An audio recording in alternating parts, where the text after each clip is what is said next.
Hey guys, so today we're going to talk about the marketing plan and what are the different components and steps that go towards developing a marketing plan. Whenever I want you to think about the marketing plan, I want you to think about it as a very extensive document that details what you are going to do to accomplish certain objectives within a given time frame. So in this video, we are going to talk specifically about the different components and the steps that go on to creating a marketing plan. Now, different books might have different ways of detailing the marketing plan, but generally the outline will be very similar to this. And so that is something that I want you to keep in mind. So in this video, what we are going to do is just talk about the different components. We will not take a dive into what the different components mean in detail, and we will not talk about it extensively because those are the things that I'll talk about when I talk about this in other videos. So whenever we're talking about the marketing plan, let's think about plans in general. So why do we create plans? And as we already talked about it, generally we create plans because we want to get a certain objective, right? We want to get somewhere, and that is why we create plans. And it's the same thing with companies. They want to achieve something, and the best way to achieving something is to get down and create a plan. So one component that is very, very important for a plan, not only a marketing plan, is that you have an accurate and identifiable objective that you are going towards, right? That's something that you want to achieve. Now, what is something that is necessary for you to get into the path to achieve that objective? The next thing that you need when you start your journey towards your objective, you need to have a clear understanding of who you are. You need to have a clear understanding of what are your resources that will be relevant to you achieving that objective, right? So for example, let's say if you want to be a millionaire, right? Then you need to understand what your strengths, weaknesses are. You need to understand where you are right now before you reach your objective of $1 million. So if you're starting out with $10 in your pocket, you need to understand that you have $10 in your pocket versus if you're starting out with $100,000 in your pocket. Because the plan that you'd have to create to reach an objective of $1 million, if you have $10 in your pocket versus if you have $100,000 in your pocket, is going to be very, very different, right? So you need to have a clear understanding of the resources that you have. So on the one hand, you need to know where you are going to go, which is your objectives. On the other hand, you need to understand what are your resources, right? And what are the opportunities that are available to you. So you also need to understand what are the different paths you can take to get from where you are, which is $10 in your pocket or $100,000 in your pocket, to where you want to reach, which is $1 million in your pocket, right? So you need to understand the different opportunities that are available to you as well. Now, talking specifically about the marketing plan and the different components that go towards creating a marketing plan. The first thing, and one of the most important thing that you need to keep in mind whenever you're creating a plan or you're creating a marketing plan, is where you want to go, right? What is your long-term big objectives?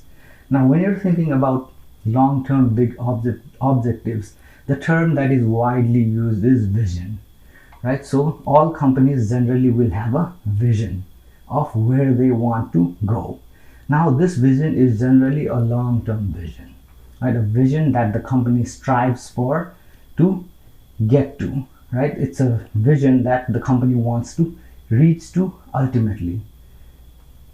But whenever we're talking about goals, now vision is a long-term goal. Then we also have certain short-term goals, right? So if you have a $10 in your pocket and your ultimate vision is to reach $1 million, then you might have to set certain short-term objectives, like how you're going to get to $10,000, then how you're going to get from $10,000 to $100,000, and from $100,000 to $1 million, right? So there will be short-term objectives as well. Now, for me, the long-term objective could be living a happy life, right? So that's my long-term objective. Now, to achieve that long-term objective, I might have certain short-term objectives that I want to achieve within the next 1 year or next 2 years. So similar to that, companies will have long-term visions. We'll discuss vision and mission in detail in another video, because this is a very short video about the components of the marketing plan. I'll just go over it briefly. Vision, long-term objective of where you want to go. And then companies will also have, and you also need to create, mission and core values, which is basically your long-term vision is to get to some place.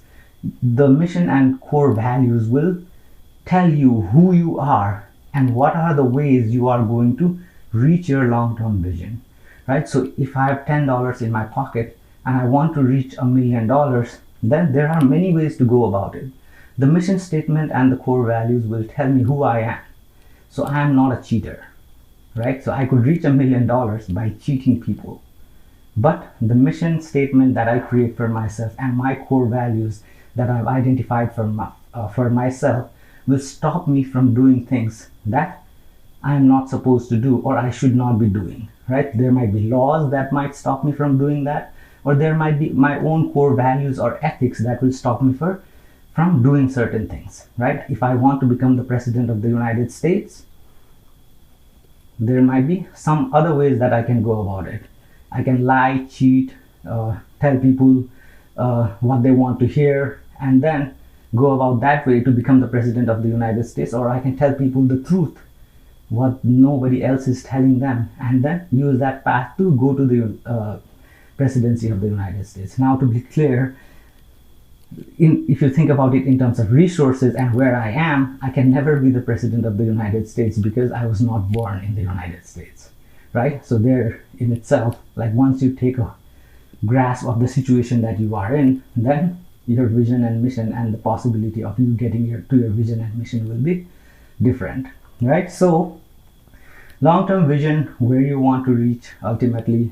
Your mission and core values will tell you who you are, what are the things that you will do, what are the things that you won't do, what business, when you're thinking about companies, what business you are in, right? So if you think about Amazon, their long-term vision is all about customer service, right? They want to become a very customer-centric company in specific industries, right? So it talks about their vision of where they want to be. They want to be very, very customer-focused long-term, right? And how they are going to go about doing that is they are going to do that in certain industries. So there are boundaries, right? So beyond this, Amazon is not going right now. It's not like they cannot change their visions. They can later on down the years, as you will see from their past vision statement changing as time goes by, right? So whenever we're thinking about vision statements, it's about the long-term objective of where you want to reach, and your mission and core values are who you are and what are the things that you will do or you won't do to reach there. Now, once you've identified your objective, long-term vision, the next step, as I told you already, is to take a stock of what your resources are. So that is the step in which you do a situation analysis of where you are, right? In the previous example, do you have $10 in your pocket or do you have $100,000 in your pocket? That's one of the things that you need to understand. The next thing you need to understand is, are you educated or are you uneducated? Do you have a college degree or do you have a high school degree or do you have no education? Do you have any technical skills or you don't have any technical skills, right? And if you have a technical skills, are job available in that particular technical skill set? Is the economy going through a recession, right? What are the political and legal environment right now that might help or hinder you from getting from $10 to $1 million? So you need to understand the entire situation that you are in and understand yourself as well. And that is what situation analysis is all about. Now, whenever you're doing situation analysis, one of the terms you might have heard quite a lot is SWOT analysis. SWOT, SWOT analysis. It is a very, very good way and effective way of doing a situation analysis, right? So you can do the SWOT analysis to understand where you are so that you can prepare a plan of where you want to go. So let's just briefly understand what the SWOT analysis is, because I will create another video that will explain in detail what the SWOT analysis is. But for now, let's just briefly understand what SWOT analysis is. The SWOT, in which S stands for strengths, W stands for weakness, O stands for opportunities, and T stands for threats. Now, how do you differentiate whether a factor is a strength or a weakness or opportunity or a threat? The easy way to do that is just first think, is this a positive or a negative? Right? I have $10 in my pocket and then I want to reach $1 million. Now let's say the economy is going through a downturn. If the economy is going through a downturn, then that is going to be a negative factor that will affect me getting from $10 to $100,000 or $100,000 to $1 million, right? So it's a negative. So first thing you need to understand when you're doing SWOT analysis is whether the factor is positive or negative. If the factor is positive, it will generally be a strength or an opportunity. If the factor is negative, generally it will be an opportunity or a threat, right? So once you understand whether the factor is positive or negative, the next thing you need to understand is whether or not you have any control over that factor, right? You have $10 in your pocket and your objective is to reach your objective is to reach $1 million. Now let's say you have a bunch of competitors, right? And your competitor has $100,000 in your pocket and you have $10 in your pocket. And both of your objectives are to reach $1 million and there is only $1 million available. Then in that case, you have a competitive pressure under you. Now, is that competition a positive thing for you or a negative thing for you? If it's a negative thing for you, then it is going to be either a weakness or a threat. So once you figured out whether a factor is positive or negative, the next thing you need to figure out is whether it's something that you control or you don't control, right? So let's talk about some external factors. Generally, external factors are the factors that you don't control, and internal factors are the factors that you have some control over. And also, external factors generally impact everybody, including you and your competitors, but your internal factors generally only impact you, right? So that's one way to differentiate between whether something is internal or external. And whenever we're thinking about internal factors, strengths and weaknesses are internal factors, whereas opportunities and threats are external factors, right? So you need to understand whether something is internal or external, and you need to understand whether something is positive or negative to figure out whether it's a strength, a weakness, an opportunity, or a threat, right? So let's think about, you have like your objective is to go from $10 to $1 million. Now let's think about like you are uneducated. Now if you are uneducated, is that a positive thing or a negative thing? I would assume that being uneducated when you're trying to earn money is going to be a negative thing. Now, you being uneducated, is it an internal factor or an external factor?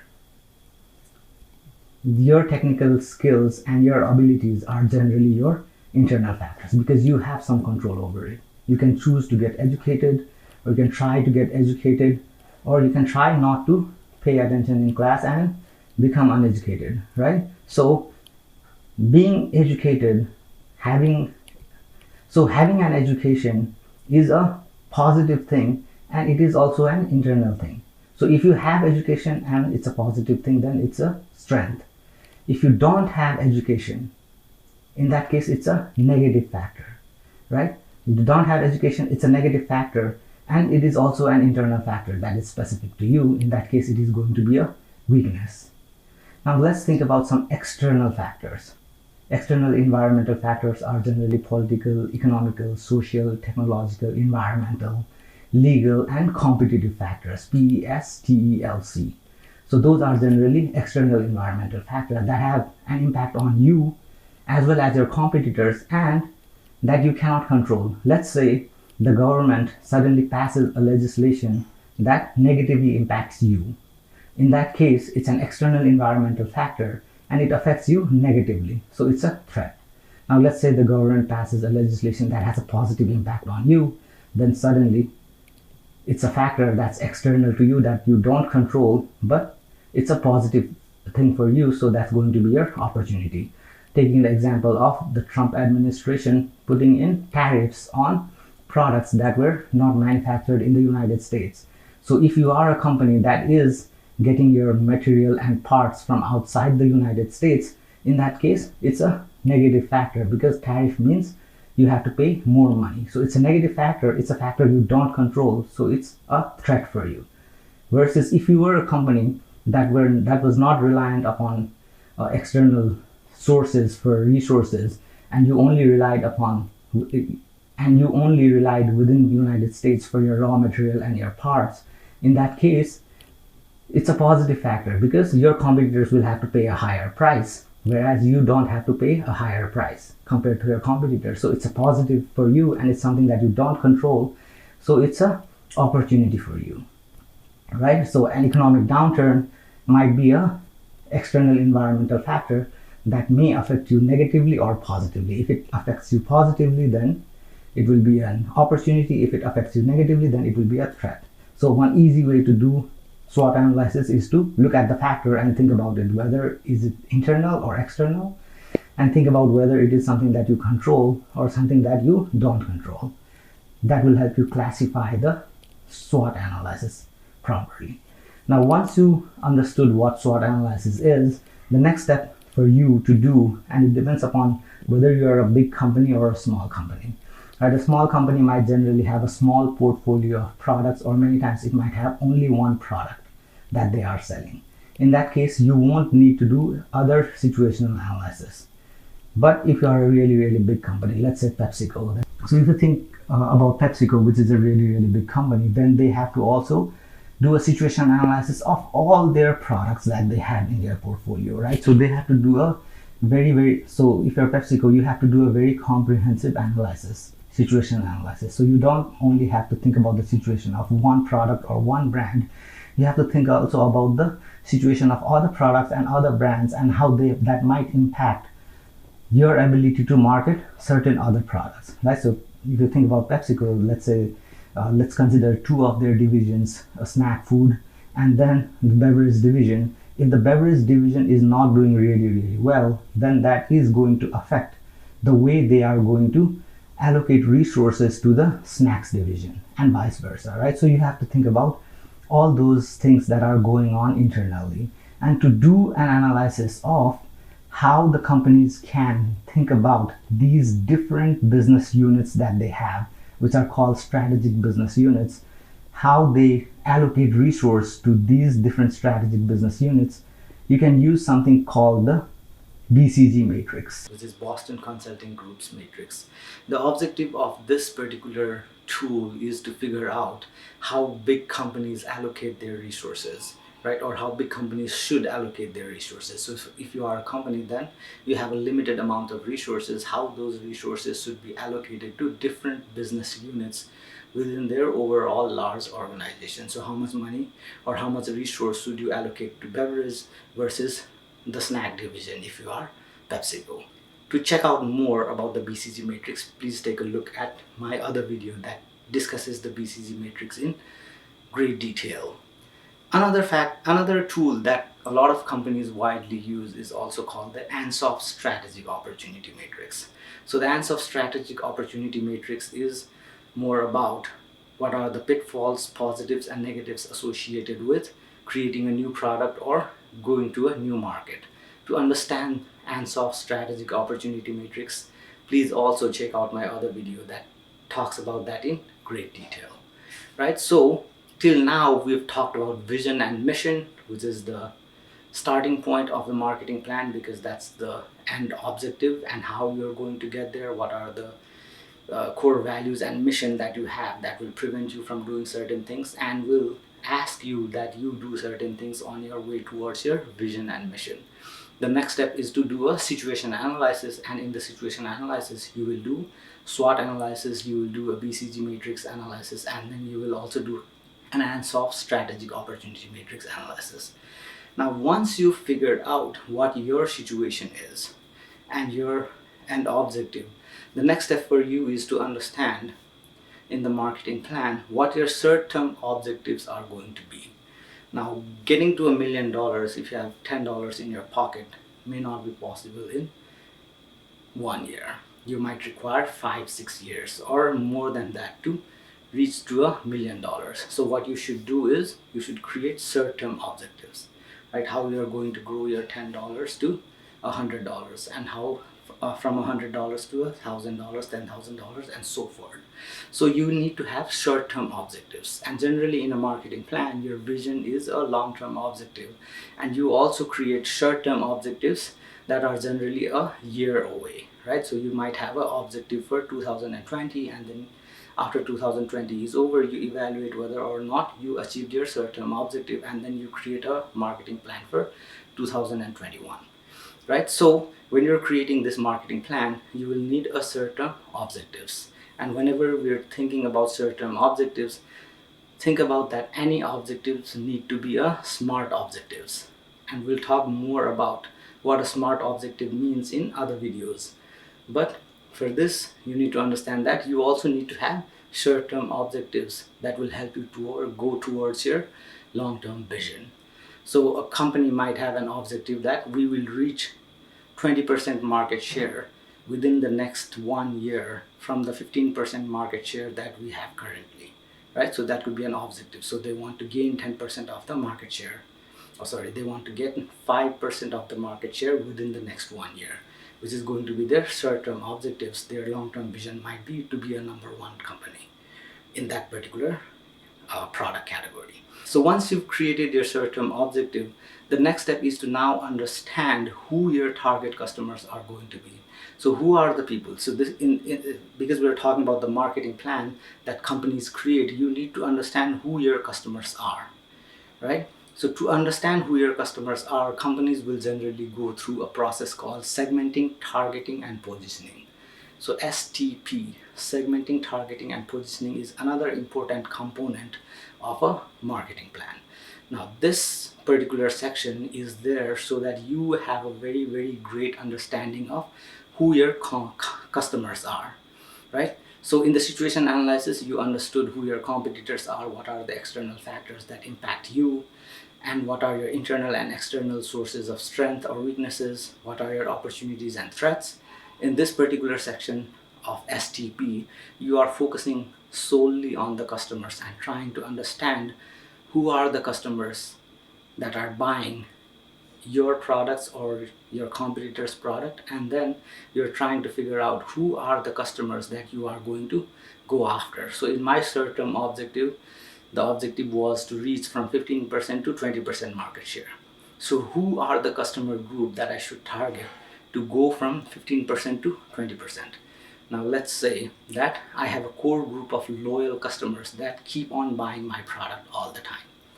Will they get me from 15% to 20% market share?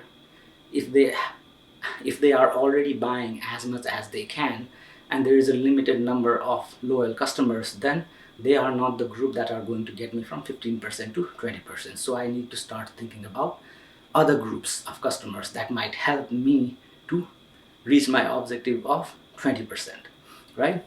So in the segmenting, targeting, and positioning, what you do is you look at the entire market and you segment or break down the market into small pieces, right? So, and there are many ways you can break down the market. We'll talk in great detail about segmenting, targeting, and positioning in another video, but for this purpose, I'll just briefly explain what segmenting is. Segmenting is breaking down the market into small pieces, and you can do it in many different ways. One way to break down the market is gender, right? So you just say like male versus female. I'm going to focus on males, or I'm going to focus on females. You can also break it down in terms of age. You can also break it down in terms of geography. You can also break it down in terms of their lifestyle. You can also break it down in terms of maybe their political affiliations. So there are many ways you can break down the market, and many combinations of ways that you can break down the market as well. Once you've broken down the market into different pieces, which we will call segments, then you need to understand that you will not be able to satisfy the needs and wants of each and every of those segments. And each and every of those segments will not get you from where you are to your end objective, right? So you need to understand that you cannot satisfy the needs and wants of each different segments. So what you need to do is you need to focus on a specific segments, right? So that is called targeting. Targeting is when you determine which segment you want to go after, which segments need and want you want to satisfy. Then you target that particular segment with your marketing tactics, right? So you are going to focus on a specific group of segment, or maybe multiple. So if you break down the market into 9 different segments, which is segmentation, and you decide that I'm going to target 2 out of those 9 segments, or you decide I want to go target only 1 out of those 9 segments, then you are targeting those specific segments, right? So that's targeting. Positioning is about like, once you've targeted that particular segment, you also need to understand that you are not the only one who is targeting that particular segment. There are a lot of competitors who are also targeting that segment. In that case, you need to position your product in the consumer's mind. What makes your product different from your competitors? Why should the customers choose your product over your competitor's product, right? So if your positioning in the consumer's mind is that you stand for quality, let's say, why consumers generally choose Toyota over Ford? Because there is a position that Toyota has occupied in the consumer's mind, that they are a reliable, dependable brand compared to Ford, right? So that is the positioning that Toyota has, and consumers buy Toyota because it's reliable and dependable. So once you figure out who your target market is, you need to figure out what positioning you want to get in that consumer's mind. Once you've done your segmenting, targeting, and positioning, the next step is to figure out what are the 4 P's. So once you figured out that the segment A is the segment we are going to go after, or segment C is the segment we are going to go after, now you need to create a marketing mix of 4 P's, which is product, price, place, and promotion. So you need to create a bundle that will satisfy the needs and wants of that particular customer, which will give the customer value in that particular target segment. So let's think, like, if you broke down the market in terms of income. So there is a segment that earns more than $200,000 a year, and there is another segment that earns between $30,000 to $50,000 a year, right? So can you create a product that will satisfy the needs and wants of both of those product categories? Maybe it will be difficult unless you are selling a commodity like salt or sugar or eggs, which satisfy the needs and wants of everybody. You will generally think about creating products that will suit the needs of this target segment set differently than the needs and wants of this other target segment. Now, if you decided to target the segment that earns between $30,000 and $50,000, then when you're thinking about your marketing mix will be very different than the marketing mix that you create for if you were targeting the more than $200,000 earning segment, right? Because your product will have to be different, because the cost of creating high quality product is high. So you might think that and also the people who are earning $30,000 to $50,000 may not be as concerned about quality as the people who are earning $200,000 or more, right? So it will determine what kind of product this particular group wants, right? So once you figured out what are the products, then you also need to think about what is the pricing. And all of these, it's a very, very extensive topic. Like all product, price, place, and promotions are entire semester long courses in itself, right? So here I'm just briefly talking about what the 4 P's mean when it comes to targeting a particular group, right? So if you're targeting $30,000 to $50,000, then you should create a specific product that will satisfy the needs and wants of that particular group. Your pricing, you cannot obviously price your product really high, because this particular target segment cannot afford the products that are priced high. So you need to understand what are the prices they are willing and able to pay. That will determine your pricing strategies. Now you also need to think about promotion.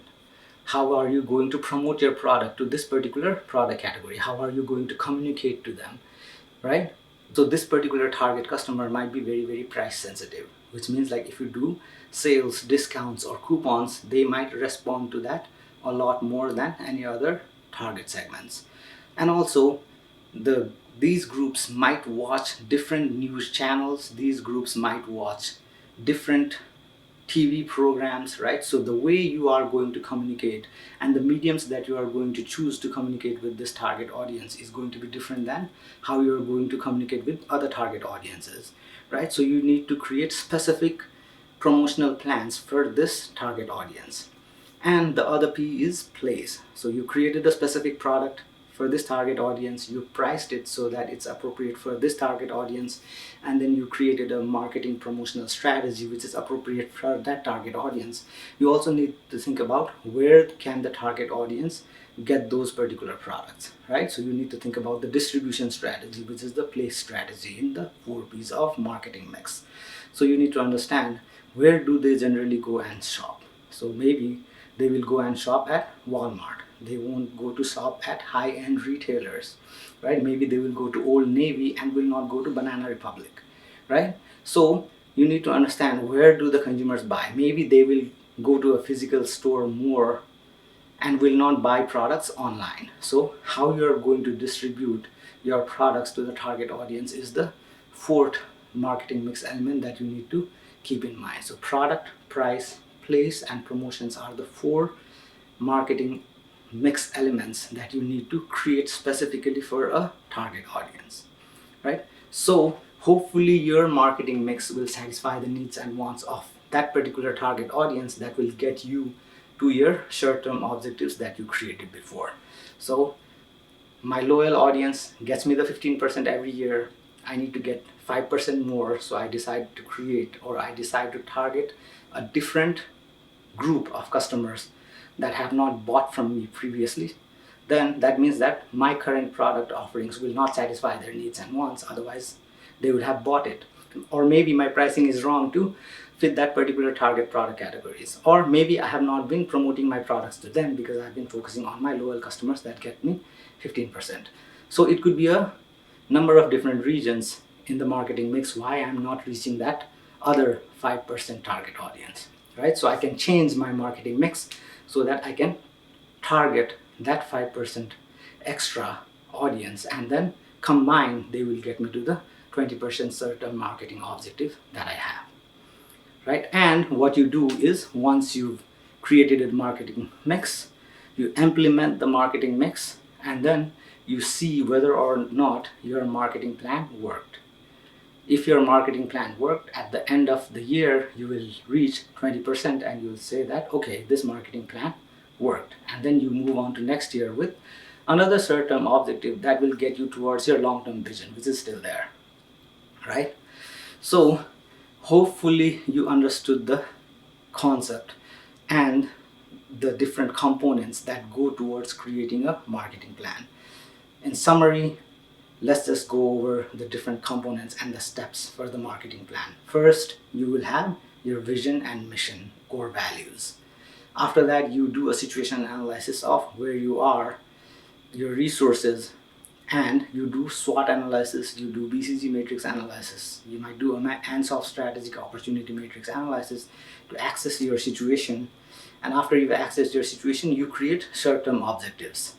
And your short-term objectives are generally SMART, right? And once you've created your short-term objectives, to reach the short-term objectives, you need to figure out who are the target audience that you should go after, which is a part of segmenting, targeting, and positioning. So once you do segmenting, targeting, and positioning, the next step is to create the marketing mix that is appropriate for the specific target audience.